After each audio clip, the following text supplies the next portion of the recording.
not that any of us need to introduce ourselves, but let's go ahead and start. We'll start ladies first with Meghan. Go ahead, introduce yourself. Hi, I'm Meghan. I am with Autogeek. Been there about 20 years.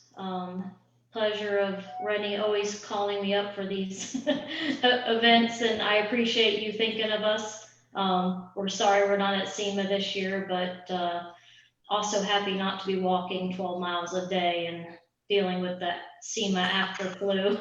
Right, absolutely. So with that, Richard, go ahead and we'll go for you.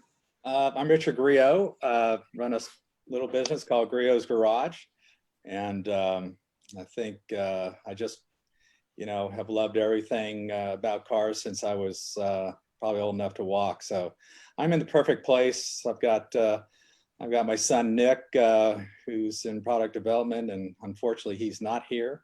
He's on another line of video work. So anyway, I mean, I love you guys too. And gosh, I love the competitors that are on here. We all, miss each other when we get around SEMA. We all have conversations, and so we're all friends, but it's an honor to be here, actually. So it's all right.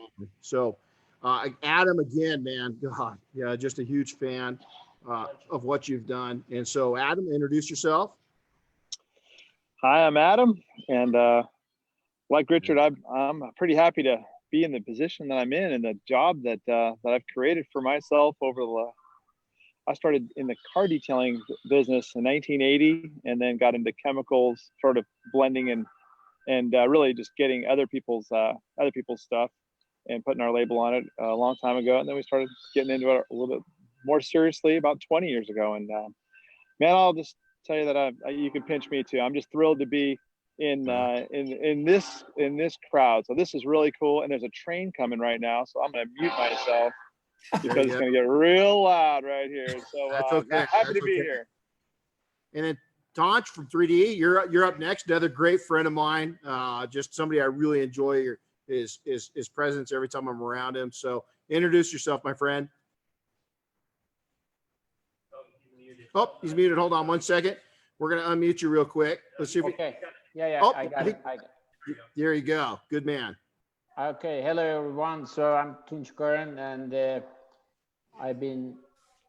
I formed 3D International about 30 years ago almost, and prior to that I used to own Warner Chemicals in 1989, and then I've been in this business almost 32 years now. And, wow. Yeah, manufacturing and doing a lot of business. I know Adam from back when he was a kid, He was a Californian. He was one of my very old customers at the time, and then he grew his business. I'm very proud of him too, and he did a great job. You were my first supplier, Tunch. You were my number one, my first supplier ever when you had the car washes. And I'd come to your car washes, and you were so generous with your time and so generous by saying, hey, try this chemical. Oh, Adam, you're going to love this, and try this. And we'd go out there in the car wash, and some unsuspecting guy was sitting in line getting the car, try this stuff. Start rubbing on people's cars while they're waiting in line. It's like, Tunch, you're a huge part of the beginning of my deal, and your success has been awesome. Thank you. And you've been always great, as a customer, as a friend, I would say rather, Yeah, that's awesome. That's awesome. And then last but not least, my dear friend, Bob. So Bob Phillips. Yeah, Bob Phillips, P&S Detail Products, 40 years, right? Wow. Starting when I was 18, basically born and raised in this business. And, to think that I'm sitting here in Rennie's shop and we have such impressive folks on with us is just, pinch myself. I feel lucky to be here. It's a great time to be in our industry, and it's improved so much over the last 5 to 10 years. It's just amazing. So I'm just happy to be on. Very thankful. Yep. Well, it's so, it's one of my sayings. I got chills, and I do. Chalk that up. So let's go ahead and start, ladies first. So, Meghan, I'm going to brag about you a little bit, each one of you actually. But Meghan, we go way back when Autogeek was launching and so forth. And I attended my first event down in Florida. So much of the industry's changed with Autogeek, but I want to tell you, since you've come into your position, your current position at Autogeek, the change that we saw those first 10 years, I think we've seen that much change in Autogeek since then. And she's such an ambassador. She says, hey, he always calls me when you have these. There's a reason I always call her, because she's such, I think, an example of what's everything good about this industry. And so the first question is going to go to you. And, you know, you've got a really unique view of all these panelists. So do you see a common thread with all these professionals when you look at them? Is there, why is there a reason that you think from the outside looking in, why they've all achieved what they've achieved and what they've done?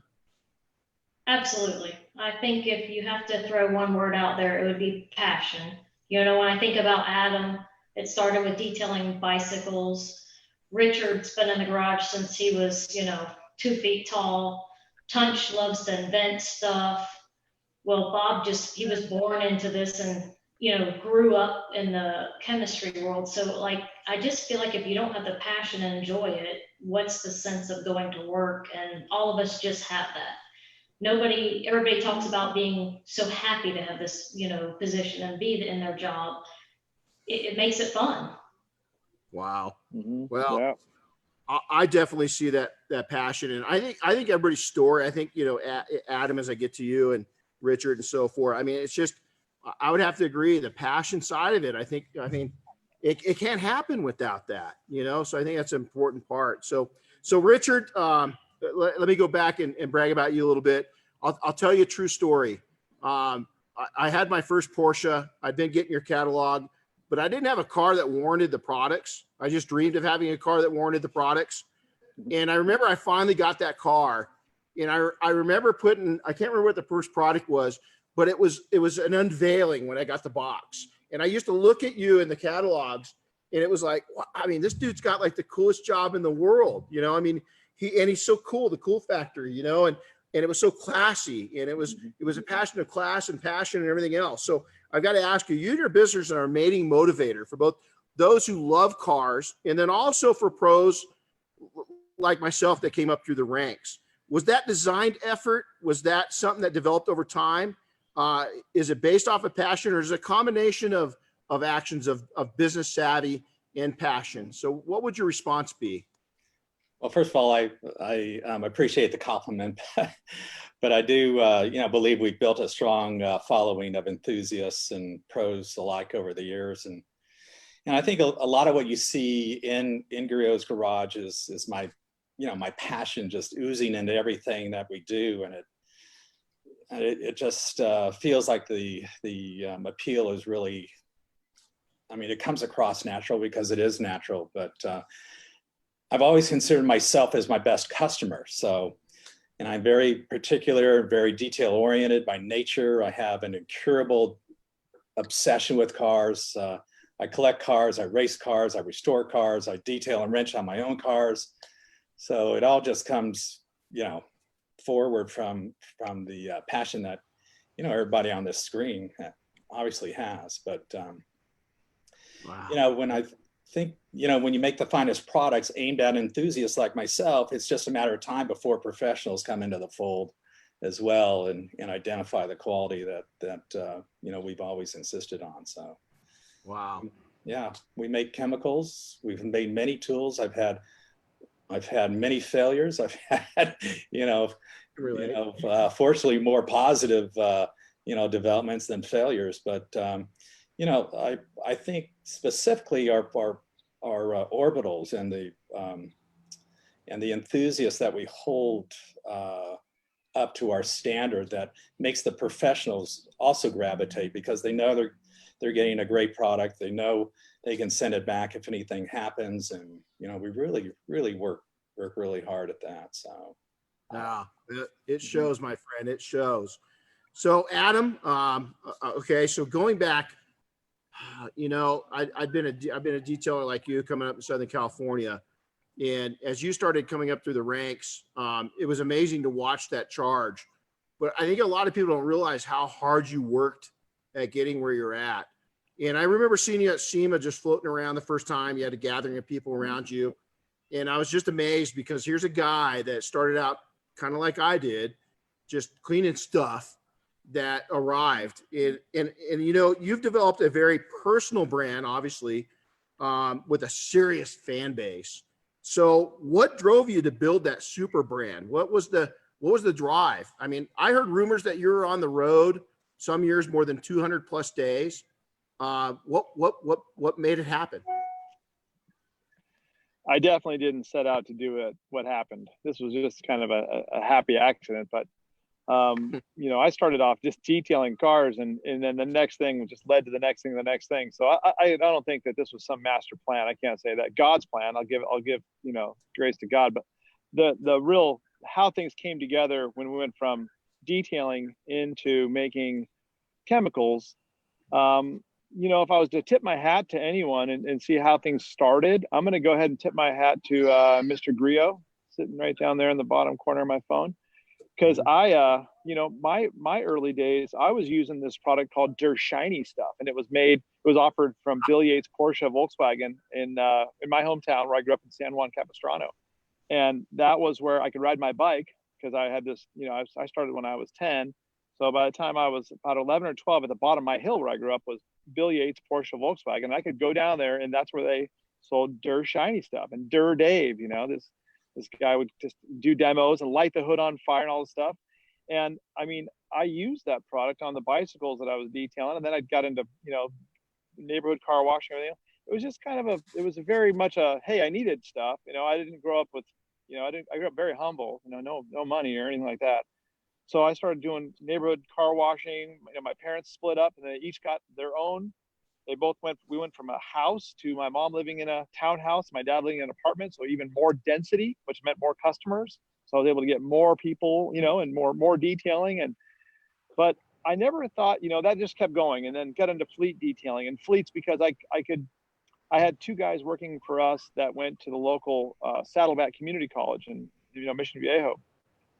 And they would work while I was in high school. And this way I could send guys and have them be at one spot. And we got into limousine companies. And in the 80s, there was a lot of limousines, you know, there was limousines, hair bands, you know, limousines, it was a big deal. Anyway, I could set these guys up at a one place and let them detail limousines all day while I was in school.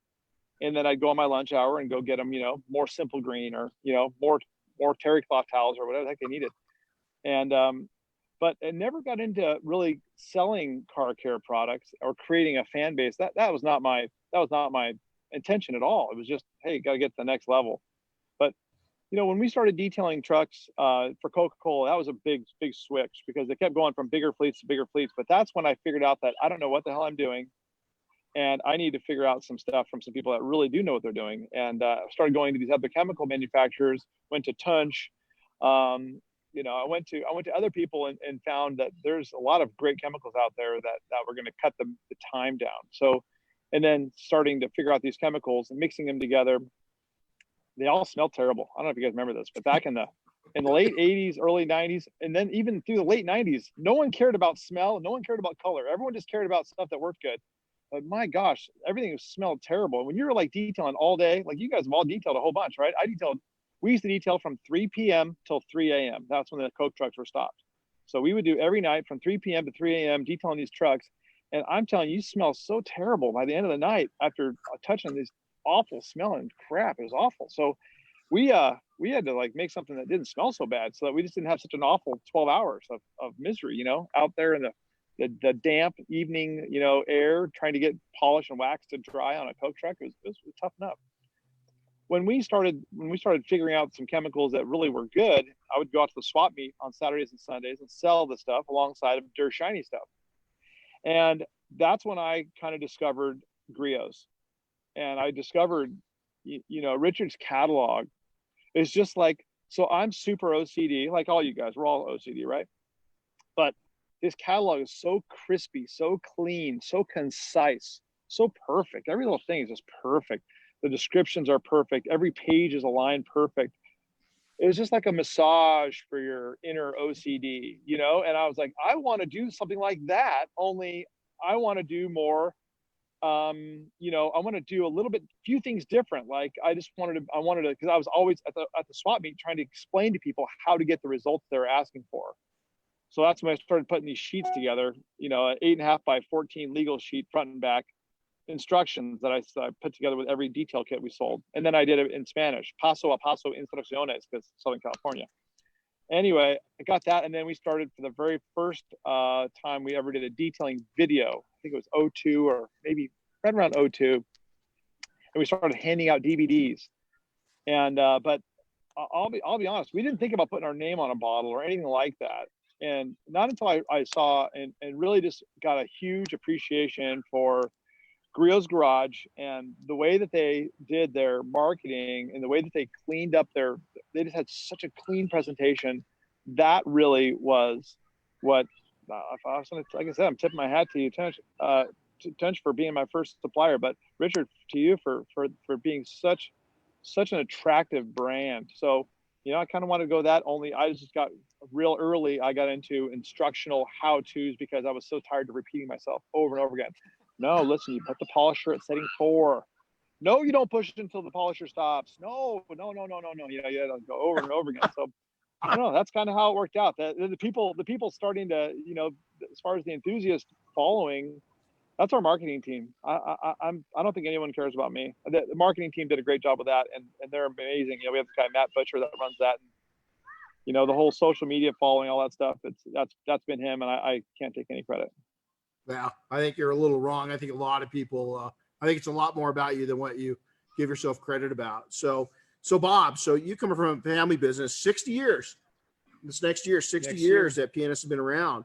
In recent years, you've really grown your business substantially. It's been a big change.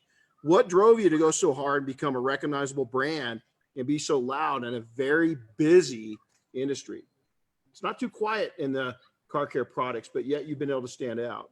Yeah, you know, I mean, I think it was actually watching brands like Adams and 3D and Griot's pass a company by that was, you know, in this business long, you know, before, or, you know, was an early, early on in the detail business that my dad started this company. And so really, I think it was a swift kick in the ass that said, hey, we better get our act together or we're going to be out of business. I mean, it really was. I mean, we were essentially more of an industrial manufacturer. Our primary customer was the car dealership, car wash, that type of thing, your typical, you know, wagon jobber on the street selling product. And we were always successful at that. But we quickly, you know, learned that if we didn't create a visible brand that could be embraced by everyone, that slowly but surely we could drift away and become non-relevant. Right. So I think it was just, you know, witnessing other companies doing a spectacular job. And I knew we could do it too.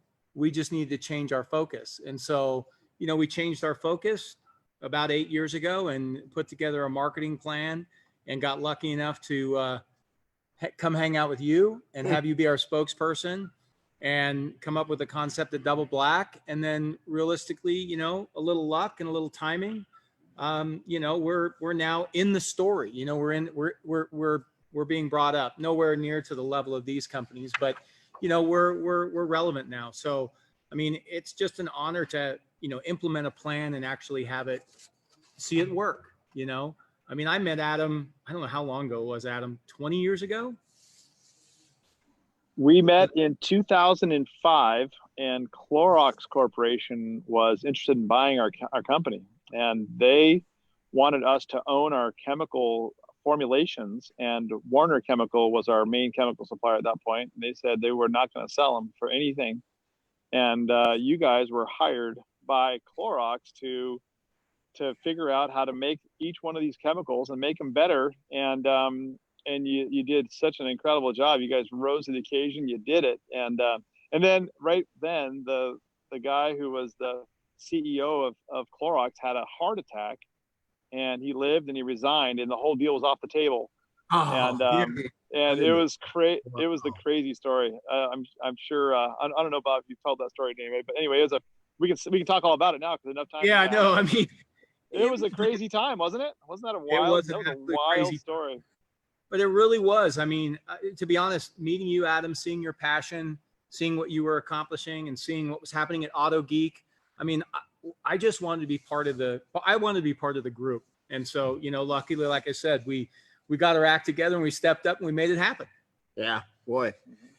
So this next guy, okay, Tunch, I'm going to tell you, you're the first big CEO level guy that opened his arms up to me. I remember meeting you probably, oh man, it had to be at least 10, 12 years ago.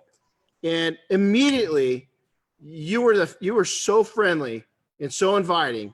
And we sat down and it was an education process talking to you. But here's the deal is 3D came on the scene out of nowhere. What's a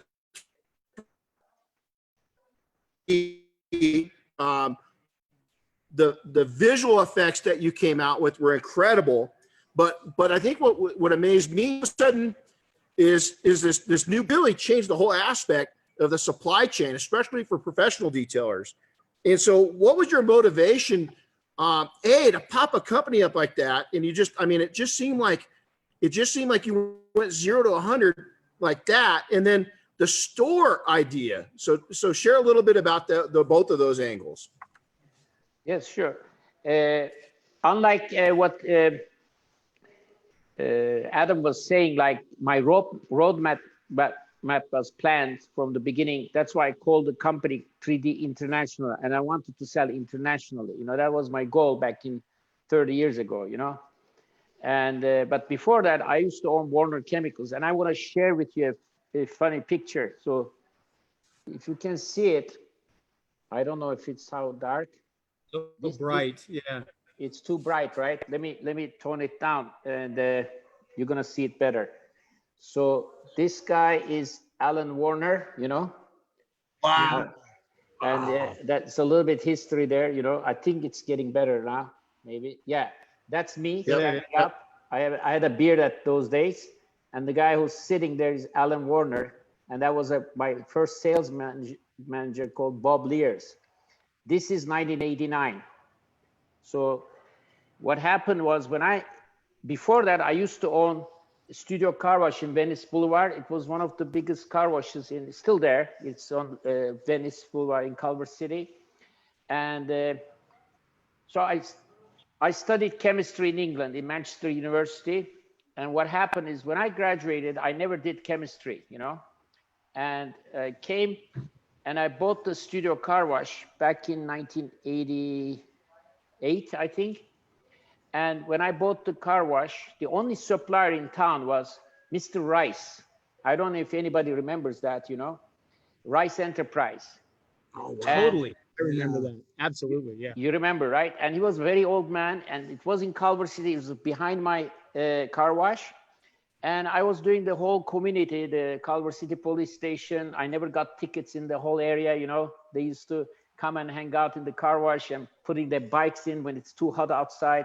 And then the policeman said, you know, I got to write 20 more tickets, you know, so they go out, you know. So we had a very fun time. I was enjoying the car wash business a lot. And the only delivery was from Rice Blue Coral, which was initially Rice Enterprise. So the other game in town was Cararoma, but they were only selling more equipment, car wash chains, vacuum nozzles and stuff like that, and very little detailing supplies, and the majority was drums, you know. So what happened is, this is very, I think it's I don't want to brag about it, but I did make some changes in this industry that has been novelty, and I'll name the following. Of course, Griot's Garage has a different, you know, startup, you know, and a different expansion, and they had a different roadmap. I had a different roadmap. Here's how it started. So when I was buying these chemicals, there was 2 trucks coming. One truck was coming only with the drums, open truck, you know, flatbed. And the other one was coming, and there was a guy walking literally into the back of the car wash, and then boom, boom, boom, boom. I said, what are you doing? You know, and the guy's just refilling without asking me and walking out. So then a guy walks into my car wash because I improved the car wash quite well. I got Columbia Pictures, Sony Pictures came in, made a deal with them. So I was selling them like 10,000 tickets a month, you know what, before I even turned the car wash. So the car wash getting very successful. Then one guy walks in literally a year later than I bought the car wash, paid the double money for me, you know? And I said, I don't want to sell it. I don't want to sell it. I gave him a price. I said, if you come with that price, I'll sell it. So the next thing is I know that the car wash was sold. So as you know, in California, when you sell something, people notice it, you know, especially the business brokers. They came out of everywhere trying to sell me Sizzler's restaurant from Las Vegas Strip. That was the biggest mistake I never did. I should have bought that strip across Bellagio now, which is Paris now. And I said, no, I'm not going to get these junk stores, you know. So people started calling me. And then Bob Lears was the sales manager for Warner Chemical. He says to me, do you want to buy the chemicals that you're buying from? I said, where is that? Maywood. Where the hell is Maywood? It sounded like miles away, but it was just downtown, you know, further next to the city of Bell. So that's how I got involved with the Warner Chemicals. But what happened is the Warner Chemicals, because I had a passion for chemicals, I never used my skills, you know, and my knowledge. And I said, you know what? Let me buy that. So I bought that property. With the property, I turned that into a Texaco gas station, a car wash, and Maywood car wash, still there now. I put an A&W store, I built it. And then I said, you know what? I don't like this drum business, you know? It's like drum after drum, and there's monthly contracts and this and that, you know, it's all you can eat, you know, kind of deals. I said, this is not for me. I want to go smaller, more valuable, and I could sell around the world. So I formed 3D International, and then I started very small. I remember my mother came to visit me, you know, and so I'm very proudly in my place in Fulton Avenue in Sherman Way near an industrial building. I'm jumping from the mixer to the forklift. I've got few guys working for me. I'm going back and forth. And I'm like, my mother is sitting there, and then she started crying. I said, Mom, what are you crying for? Did I make all this education for you to work like, you know, so hard and this and that? Can I pay something so I can hire these people extra? I said, Mom, I love this business. You know what are you talking about? So that passion, it still continues. I got 158 people working now, and we are grown around the world. You know, we export to 54 countries around the world. And right now, I still work in the lab. I live bi-coastal, as you know, Renny. You know, I live in Miami, now I'm in California. But at one point, my wife, because you asked me, how did I get involved with this? So I started seeing the cars, then I bought 5 more car washes, Ventura West car wash. I bought, what's his name? In TriStar car wash in Sepulveda and Victory. These are humongous cars. We were at one point doing like 2,000-3,000 cars a day between these car washes, you know? So I learned it from this angle, how to use my chemicals on the other side. So I was my best customer at one point. So I saw the problems, I saw the demands, I was testing it and using in our car wash real time. And still that passion goes. And right now, when I come to California from Miami, I say to myself, where's my Christmas? My wife says, you're crazy. You know, on a Sunday, I land, I go all the way to Santa Clarita, open my boxes, you know, see what samples came in, and I try to do many, many things. Anyway, the reason that you asked me about the stores and everything else, one time I'm in Van Nuys, and we had one body shop that I owned because I came with the car wash. I said, you know what, I don't want to do the body shop business. You know, it's too hard to do it with everything else. So I turned that into a store because people were knocking on my door, and it was so hard to sell the 1 gallon this, 1 gallon that. So I said, why don't we open? So we were the first store in California that is a full detailing supply store in Van Nuys. I'm not kidding you, because the Rice Enterprise was sold to Blue Coral, and then I don't know what happened. They gone out of business. Caroma was no longer a player. And the next thing was that I started buying all these accessories, you name it, because in those days there was no cell phones. So the people who are mobile detailers was popping up. There was very few mobile detailers in those days, very, very few. And what year did you launch your first store? 1992, I think. Wow. Yeah. So that was in Van Nuys. So what happened is when I opened that store, yes, people had stores a little bit here, but not the complete store, you know, like having the big chamois, the big dozen towels and the car wash towels and the vacuum, you know, it was all professional product, buffing pads. So the detailers were having a hard time to find these things. They used to shop from truck to truck. So they used to page each other, and then either the detailer comes there late or the guy never showed up. So it was a blessing for them. The next thing I think I did was a very first time also. I saw that, why don't I sell these guys water, you know? And so I put the first place in Van Nuys location at reverse osmosis system. And then the customers are coming, is anybody buying water? No, nobody. I kept on asking, why don't you guys buy water? He says, I get water for free, you know? I said, in that case, give it 1 month water free. It's like giving drugs to kids, you know what I mean? I mean, they loved it so much, you know?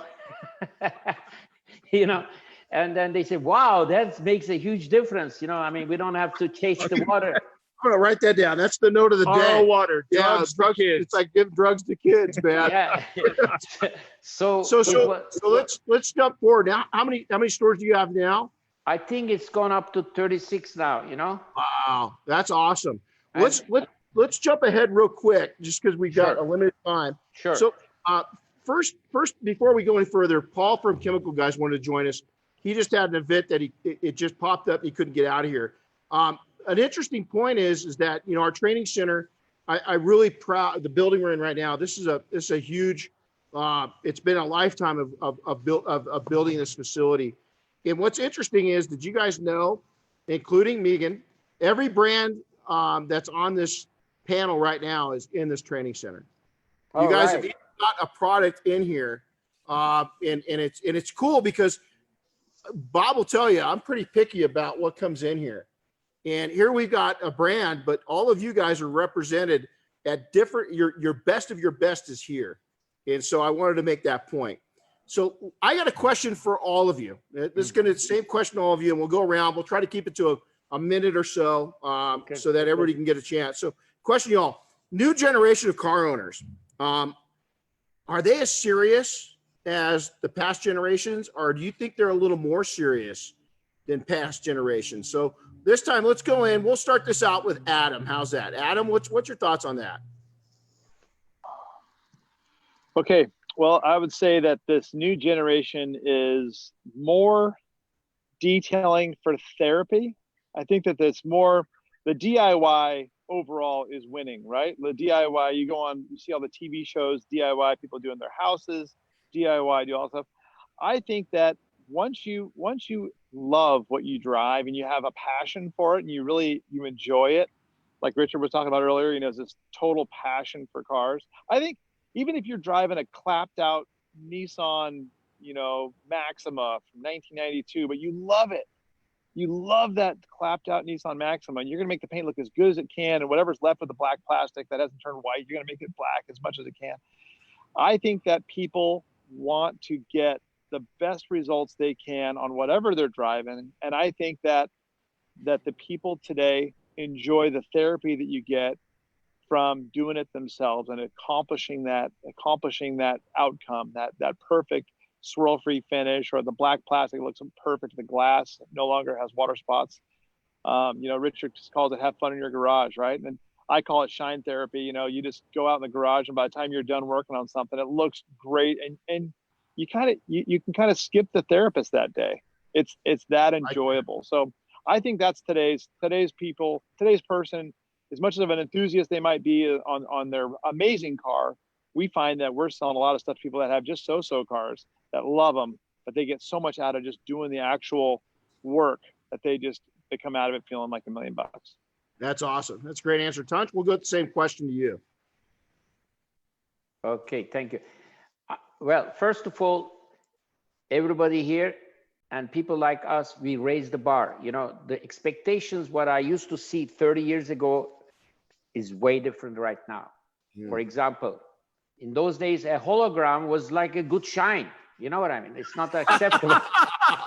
You know, People don't accept that anymore. You know, I mean, that's history. You know, people look at the minute details and everything else. And the second thing is, I'm traveling around the world. You know, of course not right now, but I've been really going to my distributors, and it's from the poor country to the rich countries, doesn't matter. There's two kinds of people in the world, you know, the ones who wash their cars and the ones who don't wash their cars, you know. The ones who wash their cars don't wash it because they want to save money. They want to do it themselves. That's the one. The guys who don't want to wash their cars, no matter, you give them free products, they won't wash their cars. So what's happening is, I see this transition. First of all, the real estate is getting expensive. The full service car wash industry, I think, is dying because of that, unfortunately. The second thing is that what's happening is replaced with mobile detailing, because that became more comfortable. In my good old days, and I'm talking about 30 years ago, 31, 32 years ago, people used to have a car wash day, you know? I could see the same guys on a Tuesday, another crowd on a Monday, another crowd on a Wednesday. That's dying. People don't want time waste, you know, they want to have the car now, you know?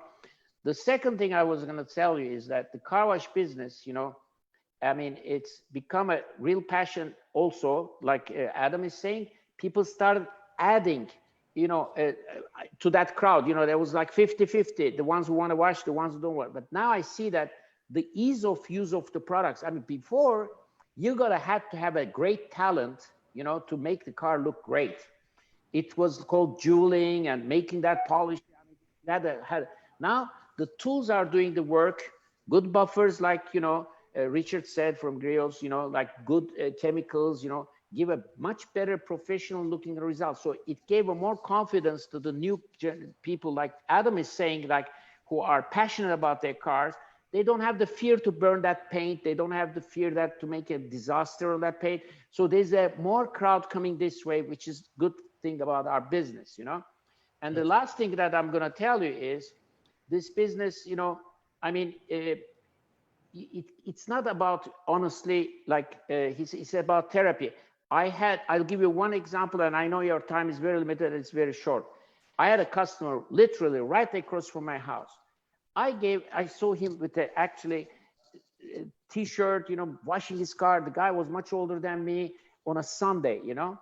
And I went there, I said, George, you know, I said, here's my car wash coupon, free. Oh, thank you very much. He took the booklet, you know, it's a 10 car wash booklet, you know. The next Sunday, I see him washing the car again. And then the week after, I said, George, what are you doing? You know what? I gave those coupons to my friends. I like to doing this, you know. I mean, I enjoy it. That is what it is, you know. I mean, it's not about, you know, I mean, some guys that, or even ladies now, you know, there's a lot more ladies doing it.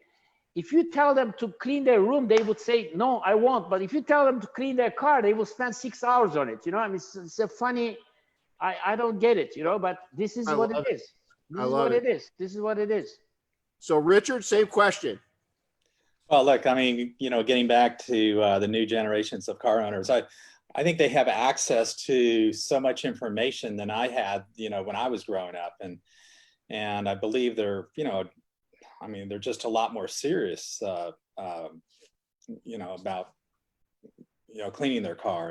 And, you know, everyone seems to be an expert now in their own particular, you know, niche video, which is fine. And people sell different systems, and the audience is just incredibly large.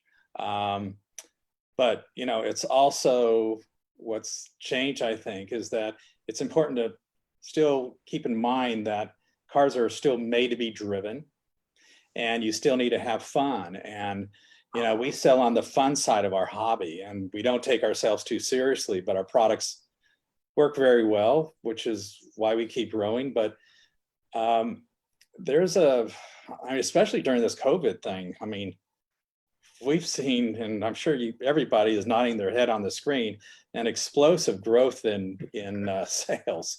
And, you know, people are staying home. They're looking for things to do. They're looking for things to make them happy, because the outside world is just pelting sheet at them all day long. Hope I can say that on your program. But, Yeah.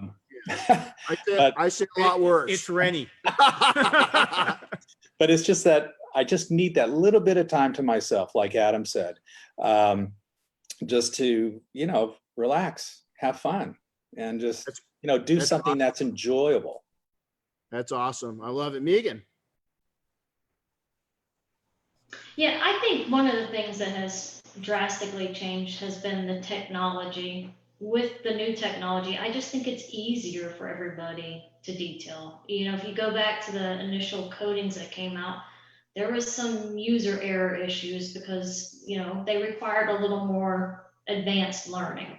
So I think what's happening now is, and we find with the younger generations, is because the products have advanced, it makes it a lot easier for them to use them. And we all know if the product fails, it's not because they used it wrong, it's because we made it wrong. So I think that's always been a helpful thing. And I think the younger generation, especially this year, I know everyone on this panel, like Richard said, we've enjoyed a very busy year. People aren't going anywhere, so they're detailing their cars. So I think technology has just changed things for us, and the kids are finding that there's more education out there. You can YouTube anything to properly complete a task right now, and detailing is right up at the top of that. So I think with all the great people that help donate to the big movement of the education through YouTube has definitely changed it for all of us. We all know there's some great people out there that some ambassadors for the brands, or just some good influencers that are actually, really good at putting the content out there. So, it's been a really good year for us with the clientele, moving that age gap down a little bit. So I'm hoping it continues. It's amazing is in our training center. Our training's one of the most expensive trainings you can get because we really specialize in entrepreneurs, right? We just had our first, we've had teenagers come through before, but we just had our first professional come through that didn't yet have his driver's license, only his learning permit. I just got to see the young man. He just turned 17 years old, and his average detailing job is $1,200 right now. Who would have thought 10 years ago that you could have a 17-year-old kid cranking out, and by the way, his profits per hour are over $100 an hour, and he knows his stuff. Is that exciting or what? That's awesome. To your point. And so lastly, Bob, what's your input on that? Well, obviously, all the panelists got incredible answers. One of the things that I'm so impressed with is the passion of the car owner now. You used to go in the professional shop and, they had all the right tools. And now you go in the enthusiast shop and he's got 10 tools lined up on the wall. And they're almost, their knowledge that they have, their knowledge about the chemicals, the knowledge about the process. So obviously the availability of information is, widely available, and they suck it up. They just want more information. They never want to stop learning. But the other thing I think that contributes to it is realistically detailing. When you think about cars today, you buy a new car, a car that's, 3, 4, 5 years old, there's really not much that you can mechanically do to it. Right. So detailing or cleaning the car is like the last thing they can do. So the passion to keep it clean, the passion to maintain it, and the availability of information, I think, is what really contributes to that desire of, the enthusiast to work on their own car. Great input. So this next question is a really easy one, is that, we're seeing a lot of times there used to be a separation between the professional and then the enthusiast products. Is each one, I'm going to ask you a simple question. Are you seeing those blend now? For instance, Richard, you've been known for a serious enthusiast line for many years, but yet here in a professional training center we've got your products. So we'll start with Adam this time. Adam, are you starting to see more and more professionals and enthusiasts blending together with your line? We have had a really hard time with the professional market. I'll tell you what, like Tunch is set up so well. Bob, P&S, you guys are set up so well. Of course, Megan, you sell everything under the sun, so obviously you're doing great too. But our grasp on the professional market is just has not been huge, and we've got hundreds of customers that are detailers, but it's just it's a very small percentage. And we've just found that the enthusiast home user has become, for us, a real big focus. We haven't become great at doing bulk chemicals and pricing them right so that we can participate in that market share. So it hasn't been something that we've focused on, and well, I'd like to focus more on it, but the enthusiast market share is something that we've focused more on. So it's something that, we're not involved in the professional market as much. And I think part of it is because pricing, having chemicals priced in bulk quantities, that's really, attractive for detailers and professionals. We're not there yet. So I'm hoping that we develop that market more, but at this point, we're just not there. Yeah, great points. Bob? Yeah, I mean, I think we're the flip of Adam, right? So we're coming from the professional side and we're starting to cross over into that space, but we still have a long way to go to earn our street cred there. I mean, I think we obviously are, massively embraced by the professional, but I do see them, merging. The lines are merging, but when I look at our brand, that's a huge opportunity for us, and definitely a direction that we see where growth will happen. But we have a long way to go. But I do see that it blending, because the enthusiast has access to an incredible amount of knowledge, and so he's kind of bridging the gap towards the professional. Yeah, Tunch, what you put on that? I'm sorry. I definitely agree with that statement, and it's coming closer for two reasons. Number one, the enthusiasm, as we spoke before. The second reason is the chemicals are getting so easier, and the information is so accessible. So there's a more, of course, you cannot fool. This is very important. A user, a retail user, you cannot give them a bad product. Before it was like you go to supermarket, they used to buy these cheap stuff. I mean, nice looking products. And another thing that I noticed is the cheaper is not the better on the retail. I mean, they want to see value. They don't want to put a $3 wax on their car. They want to put a $20, $30 wax on their car. They want to see a value, So I'm like Bob was saying, we are going also the other way around. We coming up actually with a new line called Do It line, because there's one thing that I want people that's coming out in January, and it's on the 360, SEMA 360. It's a new line that is only geared to the retailers. It's not the diluted version of the commercial products. I'm coming up with a completely new line. And in this one, I don't want any machines to be used. I just want this.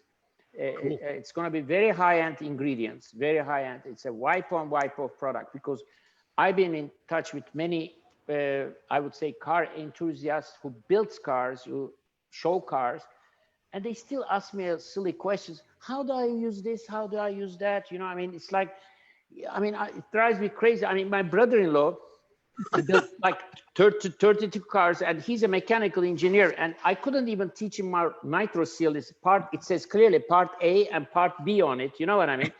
He says, what do I do first? I mean, come on, So I said, I got to do something that is easy, It says wax, spray, wipe off, but the result has to be wow. That's where the secret is. So the sauce has to be really good. And there are really, really very, very innovative new chemicals out there that will give that a wow effect. And also don't forget, a lot of people now live in apartments, and they don't have access to their garage that they can do whatever they want in the good old days, So we have to wipe on, wipe off, and it's the Do It line, the 3D Do It line is coming up January. So, Meghan. Yes. This question, we are currently running at 80-20 right now, 20 professionals. And Bob, you talk about your whole base basically is professional. For us, we're an online retailer that supplies car care to everybody. And so when you look at the grand scheme of things and you look out in the world, how many people really are professional detailers? So I've always wanted a little bit more than 20, but I feel like 20 is really good when I look at my customer base and say, well, 20% are detailers that are buying from us, because that means we have a pretty good share of it that are, utilizing us. But I feel like, and I've shared this with you, Renny, we didn't really go after the professional detailers up until about 2 years ago. We weren't really catering to them. Our product lines weren't really geared that way. We got lucky and, met with, Bob, and we brought in PNS, and we do a lot of business with 3D. And so we've been able to bring those pro lines in, and that has really helped us. And we're also now listening and taking the feedback and trying to move in the direction that caters to the pro detailers a lot more than we were before. But, our company, kind of like Richard, it was started on a catalog, and it was, for John Smith next door that wanted to wax his car. We never really intended to go after the pro detailer, but, here we are. And it's a segment that I enjoy more, than enthusiasts right now, because, it's just a great group of people to work with. So I think it has changed. That's awesome. So Richard, I'm interested in hearing your input on this. Well, I would agree with Meghan. I mean, the market's much larger for the home enthusiast, and the pro enthusiast is what we like to say. And, we're in 17,000 stores. And so you can't, and plus we have our own boss line, our best of show system, which is geared toward professionals in our G21, our new G21 and our new G15 orbitals. So that's kind of like our halo product. So every company needs a halo product, but then, there's people that just are not going to pay $24 for 16 ounces of a Boss liquid. So, that's why AutoZone and the rest of them want the orbital, but they want something that they can cross sell. So you come up with something that's almost as good as the Boss line, but not quite, but still knocks out over swirl. Good. Let me tell you, we put your Boss line in every training up against the best products that the professional industry's got, and it weighs very solid every single time. Yeah. It's been a really good thing. And again, even with Adams, with 3D, all of you guys are in our training center. I think it's a testimony to you guys, that here's, I've got my own product line, but yet everybody that's on this panel, your products are right up there at our pro grade. And so my hats are off to you guys, because I think you're just delivering it to the prosumers at a very high level. So, it's a dog eat dog business, and the level of perfection, and like you said, and the ease of use. I mean, we want, easy cleanup. We don't want to spatter the stuff all over the place.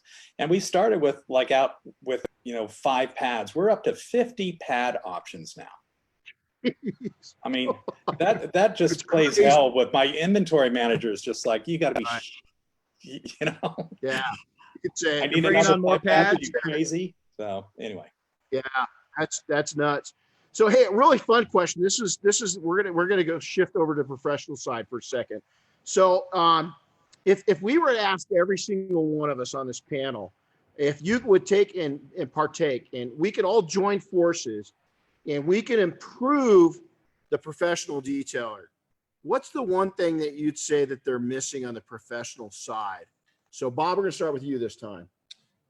Well, I think the professional side is starving for business management skills. I mean, that is, I think, the area that, we try and make the biggest impact on. I know you spend a lot of time on that, Randy, and we try and help our customers with that, because, the path to entry into the professional detail business is really, a bucket and a wash mitt and, a couple bottles of product. So, and that's why the mobile detail industry is so huge. But realistically, it's it's understanding P&L and understanding how to run a business, I think, is probably the biggest weakness in the industry. It's getting much better, but it's got a long way to go. Richard, we'll go to you next. Yeah, so look, I mean, it's all about it is about the bottom line. It is about being rewarded for your time and effort. And, what Bob said is it's just like, there's no sense working a long day, being a professional detailer, and then coming away with, $25, right, after your gas and everything else. So it should really be teaching these guys how business works, I recommend for everybody, even on this panel, is to read the E-Myth, Why Most Small Businesses Fail. We were, we were struggling years and years ago to push through a certain level, and reading that, doubled my business within 2 years. And it's really, detailers are very obsessive, compulsive people, like everybody on this panel is. I think we can all admit that we love to work, and we would work, ourselves into the ground. But it's really doing things that you're really good at, and letting people do other things that you're poor at. And if you're a poor money manager, put your money into somebody that manages it, better. So I think that's the number one thing. And just, keep the videos coming, and keep making products that are easier, faster, cheaper for these guys, to make money. And, I love it. I love it. Great input. Meghan. I would have to say that definitely seems like business is the one thing everybody struggles with, but the one thing that we see on our end, and I know we do in the social media world, and Renny can help me out with this, detailers do not work together. It's everybody's against everybody. There's no partnering. We have a bunch of good clients, and I talk to them, and they share business with somebody in town. If they're overbooked, they partner together. But I really feel like until like the IDA came out and they all realized they weren't against each other, there just wasn't that network and support group. We're all in this together. I mean, look at us all sitting on this panel together. We all sell different chemicals, but I think if COVID's taught us anything this year, I've loaned sprayers and bottles to competitors. I've helped them, get some products moving around. It's a trying time, and all we have is each other. And I feel like the detailers need to understand that too. They're not all against each other. They're all trying to do the same thing, and I just feel like it's gotten a little too competitive, or, people worry too much about the other guy. You're here, let's do the business. Find somebody in town that you can partner with. We're all going after the same goal, I love it. I love it. Fun. Adam. Yeah. Hey, man, Richard, hey, man, have fun, right? I think that's one of our core values, is having fun. And I think it's smart. So, hey, Adam, a little input on that. I think for the detailers I tend to I'll speak to high school. I go and, can you guys hear me okay, by the way? You're on the beach. We're a little jealous. You're on the beach. You're flexing guys. a little bit there. I'm on the beach. It's okay. Wow, look at that. I know. Sorry. I got kicked out of the hotel. Do you guys see that? My camera was all wonky for a while there. They said, sir, you need to put on a face mask. And I am not a face masker. I'm ticked off about it, all right? So I'm not a masker. I'm going to go online right now and say that you can be a masker, and I'm just not one of them. And anyway, so I'm like, no. We live in Idaho now, where we just don't mask there. We don't mess around with this crap. Anyway, bottom line, I got kicked out. So now I'm down by the beach. I get kicked out of the hotel. So basically what I find is that the people that I talk to that are in the business that are enthusiastic about detailing but have limited business skills, I think that's a big one. Limited business skills is a bummer. You want to see people, really. But the other thing is, I think that giving the customers what they want, one thing, it's educating them and helping them understand what they want and what they want to pay for might be different. So educating that customer, I always like to do a little example, like on the top fender of a car.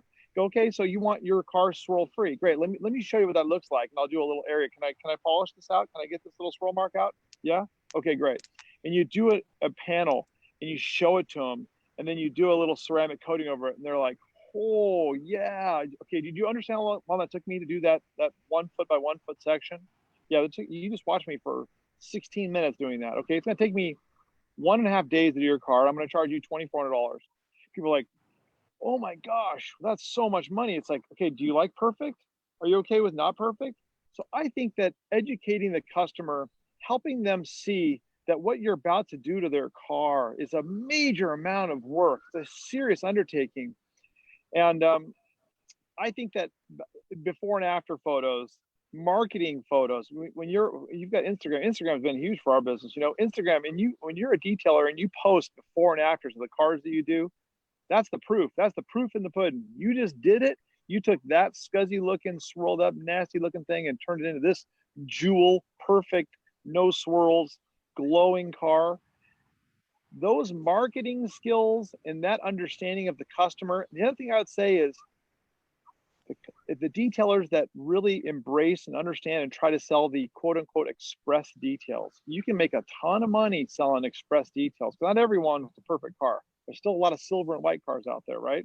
You don't need to go as far on the silver and white cars as you do on some of the other cars to get them to look great, unless you park them under the garage lights. But I think that doing, educating the customer and selling the low dollar express detailing, and then making sure that you listen to the customer. People walk in, oh, I want to do a full detail, and I want to polish every square inch of this car. I want to ceramic coat it, and I want to charge you, $2,000. Customer's like, really? I had a throw up in the back seat of my pickup. I just need to get the interior shampooed, But the enthusiastic detailer wants to do everything. It's like, listen to your customer. Give them what they're asking for. Give them a little bit more maybe, but helping them understand how much work goes into it. I think that can make a new detailer into a successful detailer quickly. Amen. I love it. Tunch, anything you want to add to that? Yeah, sure. I think, all these points are, of course, relevant. And I'll go to Bob, what he said initially, that the question, I think, was that how can we help the detailers, right? I mean, they need a business skills, that's for sure. But you know what they need more? And I feel like this is the early days of Uber, When I used to get an Uber when they were first available at the time, the guy was like trying to cheat the system and say, hey, sir, you're gonna be here for a while. Here's my private number. I'll get you back, and then use the same Uber, and then this faded out because there's so much business out there. They didn't care about it. I think this detailing business, mobile detailing, needs a good app. There are some apps, but it's the early days, it's not mature yet, it's not like, so like Meghan was saying, and everybody's like a little bit selfish, they want to grab every job out there, but you become jack of all trades and master of none.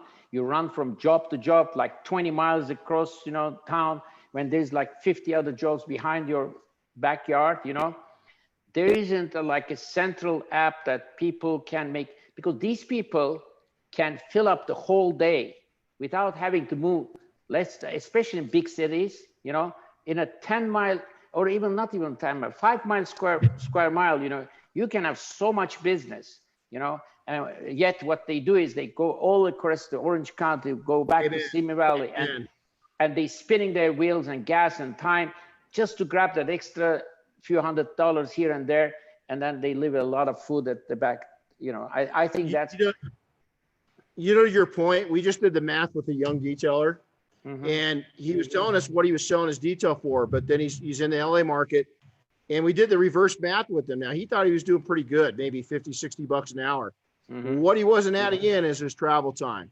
Yeah. Once he left home and once he got home, we did the math, and it was $21 an hour to run a business. And I said, you know what, do yourself a favor, go get a job at Walmart as a greeter, because you're going to clear more money per hour than what you're doing right now. Exactly. So that's great points. So, hey, so let's go back through a time machine for a second. Okay. Now, a time machine will work. You can go back just a day, or you could go back to the beginning of your company. Is there one product that you got to say that's your absolute favorite? So we're going to start with Adam this time. Adam, you got one product in your line that either just made the big impact or you just loved? Well, I guess we're going to take a time machine back to the early days. Our first real product that we started, making a lifestyle product was a detail spray. For Richard, it's speed shine, and it's just something that. And I first started buying it from Tunch. It wasn't in the Dirt Shiny line, and it was more of a, do you need this chemical? Yeah, you need it, but do you like it? Do you use it all the time? When do you use it? Whenever you want therapy. When do you need to wipe your car down? Whenever you want therapy. It can be clean or dirty. You can always wipe it down. You can always get a little bit of therapy out of it. And by the time you finish wiping your car down, even if it's one of the cars that's already perfect in your, it's always ready for a little detail spray. So it's a product that's timeless. You know, whether, like I said, whether you're using was it Final Touch, Tunch? Yeah. Still Final Touch, and what's the P&S detail spray called? Sorry, I don't know it. We have paint gloss as our detail spray. Yeah. All right, so That's in Speed Shine, I mean, these are products that are you don't even need to do them. You just do it because it's so much therapy. So they all smell great. And when Tunch first turned me on to Final Touch, it was a product that was missing in the Dirt Shiny line. It is the ultimate sensory product. It smells good. It feels slick. It does all those things. So if there was one thing I would say, that's the one. wow. Megan, you got anything that going back through that time machine that's just yesterday or the years past that just pops out at you? I do, and actually we brought it back to life last year. Actually, no, it would be beginning of this year. I was a huge fan of our DP line. We had a final gloss detail booster, and it had a banana scent that kind of made you feel like you're on vacation. Yeah. Wow, that's back. Yes. I couldn't live without it.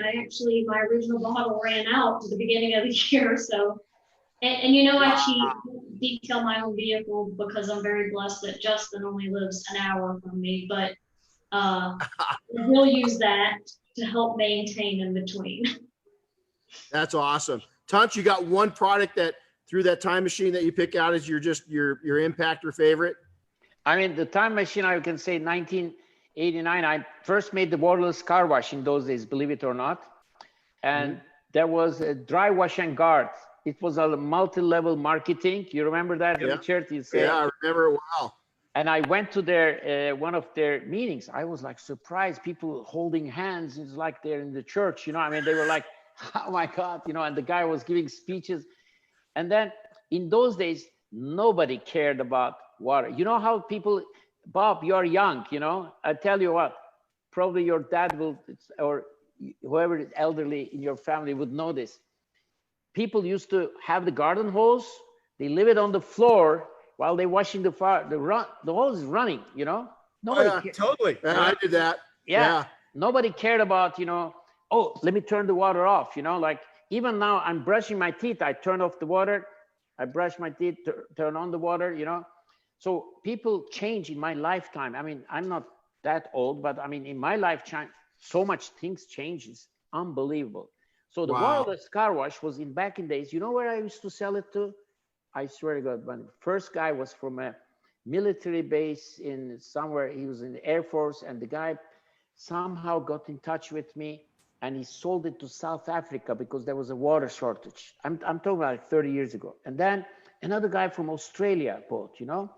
And then there's a guy in Hawaii he was buying, but very little here, little there. That's how I drive the Final Touch, Adam, after that, you know? But I made this product. I said, you know what? This is great. I mean, it's not good to wash a dirty car, but I mean, between the washes, you can prolong that wash. And even with your tuxedo, you can just wipe the car in 5 minutes, you know? And I said, you know, to myself, why people aren't buying this? People didn't care because the water was ample. You could chemicals dump everywhere, whatever you wanted to do. So I put it in the freezer. I didn't care about it. I didn't do much about it until like, maybe I would say 6-7 years ago, became back in the market again, became back popular again. And now history repeats itself. Well, now people are so, you know, careful about, you know, conserving water, you know, and it's back on the scenes. And now, especially like Adam is saying, the young generation, they care about those things more than our generation, and they change the habits, you know, and they want to do it for their own, that beautiful car they have, whatever it is, they just want to do it, you know. That's awesome. Bob, you got one that time machine? Well, I have two. You know, historically, I think of my father, and they made a product called High Tone Glaze. It was a liquid wax. And I think they came out with it in 63, 64, something like that. Wow. And it really put our company on the map, you know, regionally, because up until that point, it was really difficult paste wax that was used to wax cars. And it was a, you know, it was a liquid, solvent-based liquid wax that, you know, helped cleanse the paint and add a little moisture to it and make it look shiny. And so it really put them on the map. But obviously for us, I mean, it's you know, a pretty clear decision, like Adam said, you know, anytime you got a detail spray that creates an amazing experience on the surface of the car and the customer gets all pumped up on how it looks, for us, it has to be bead maker for sure. Yeah, I like it. Now, Richard, I'm going to pick on you a little bit. So yours is going to be a two-part question, but let's go ahead, that time machine. Is there anything new or old that just really, that, that just stands out?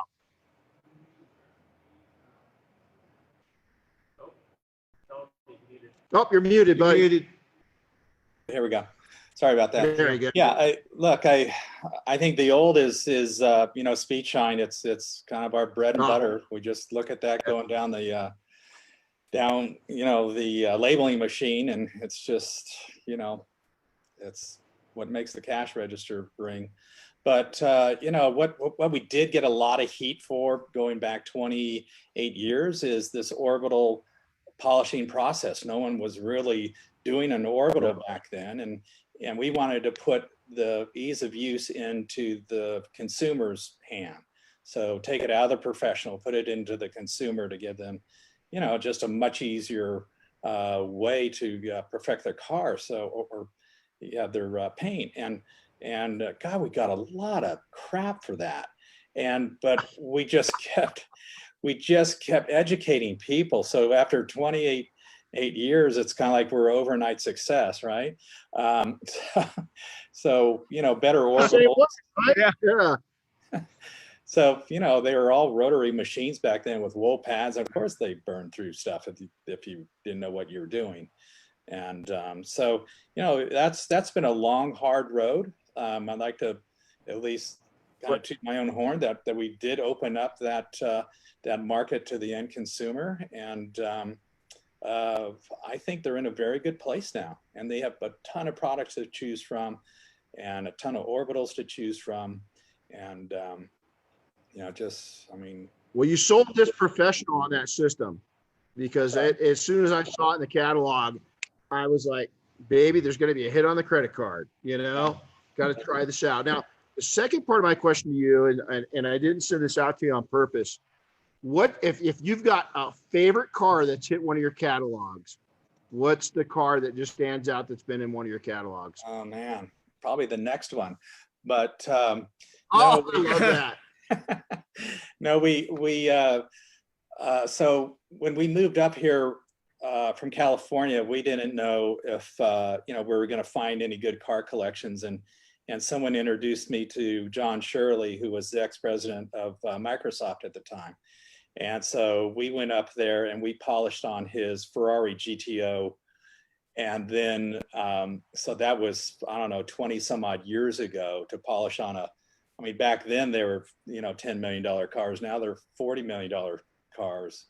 And my son was on the cover polishing on his car for our 30th anniversary year.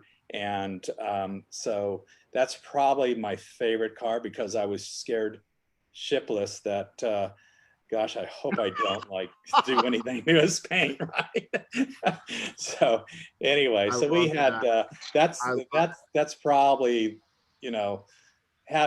John having the trust in us to put a machine on his Ferrari GTO, probably is at the top of the totem pole, I think. That's the same way Can I have a favorite of Richard's cars? Absolutely. Yeah. You're Adam. You can do whatever you want. Your ISO Tipo or ISO Tipo or whatever the heck that you had at SEMA last year was a piece of just a piece of jewelry. That is the most gorgeous car. I walked around that car a zillion times, and when you guys were gone, I walked around it a zillion more times. And I got to tell you, that is my favorite, your car. So when you, Richard, are sick of it, that car needs to come to Idaho. All right, let me know. That I'll drive to Idaho and spend some time with you and throw you the keys. How's that sound? Perfect. I would love that. I'll take you for a ride on the lake and the boat. Let's go. Let's do that. That would be a glorious handoff, by the way. Glorious. Yeah. Hold on, man. You know what? I'm feeling a little left out. That is a cool car. So I'm coming to Idaho. Hey, Adam. Ironically, Southern California boy. I played football at Boise State. One of our team members is from Idaho, and then I lived. Our biggest shop was in Sun Valley, Idaho, And Oh, so super. I wanted to say our biggest shop, our most successful shop, was in Idaho. So we still got property there, and eventually we'll end up moseying back that direction. So one last fun question, keep it about 30 seconds if we can. What's new coming out? So we're gonna go ahead and start. Have we started with you yet? So Yeah, you did. You You're- did. yeah. So Megan, we'll go back ladies first again. Anything fun and exciting? You know, we really did not do a lot with launching first SEMA week, and I know that's just a horrible no-no, but this year has been just so busy and challenging. The only product we came out with this month, and it's something we've been working on 6 months, was a SiO2 rinseless wash that came out in our Wolfgang line. One of our R&D guys has been in love with it for a while and playing with it, so we did launch it last week, but to be honest with you, this year we've just been trying to keep up. That's been our goal. That's an We honest. know how you feel. Touch, anything fun and exciting coming out?